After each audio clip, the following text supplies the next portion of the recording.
Should you be hitting your protein goal or your overall calorie goal? The first thing we want to establish is the difference between weight loss and fat loss. When you are solely focused on losing fat, you're just losing fat. When you are focused on losing weight, you are taking into account any water loss, of course fat loss, bone density loss, and of course muscle loss. Why it's important for you to be mindful of any muscle loss you may have in your fat loss process is because you don't want to lose muscle at all.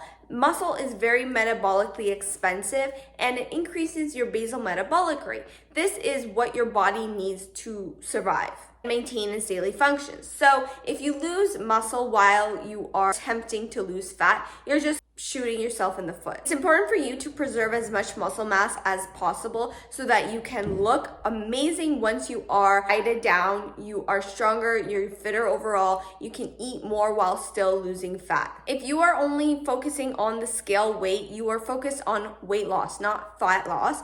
But if the scale weight is staying the same, but you are looking better because you are also taking progress photos, you're taking body measurements, you are actually making progress in your caloric deficit. On the other hand, if you are losing weight and you are just feeling really tiny, really skinny, but you're feeling weaker, that is not good because that means you're losing that precious muscle mass that you don't want to lose. Now that we got that out of the way, which is more important, your protein goal or your overall calorie goal? Yes, if you hit your protein goal, you are probably going to maintain or even build some muscle depending on where you are at your journey. But if you're hitting your overall calorie goal, that is a very general subject where your protein doesn't have to be at a specific amount, right? If you're just focused on hitting calories, because the carbs, fats, and proteins are all part of this calorie goal. So yes, you can technically hit a calorie goal without a protein goal. With that, you really have to be careful because